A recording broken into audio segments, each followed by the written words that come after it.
நீங்கள் எந்த ஆஸ்பத்திரி போனாலும் கேட்காது. இங்கே பச்சை ரத்தம் நல்லா குடிக்கலாம். காலை டீ சாப்பிட ஒன்று சாப்பிடாது, வயதில் குடிக்கலாம். வெறும் வயது குடிச்சிட்டு 1 மணி நேரம் கழிச்சு 10 மணி மேலே சாப்பிடலாம். ஒரு பிரச்சனையும் கிடையாது, ஒன்றுமே கிடையாது. கேரண்டி நான் கொடுக்கேன். பாவம், இவர் அறியாமல் கூறுகிறார்.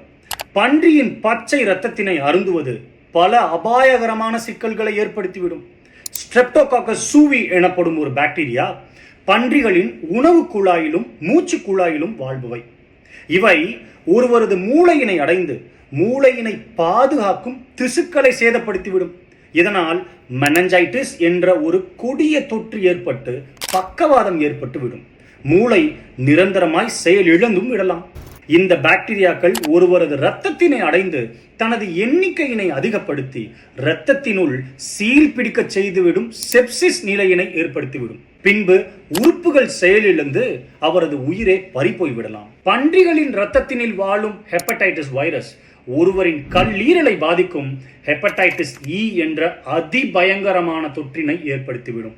சிலர் கூறலாம், நமது வயிற்றின் அமிலமானது இது போன்ற கிருமிகளை எல்லாம் அழித்து விடுமே என்று.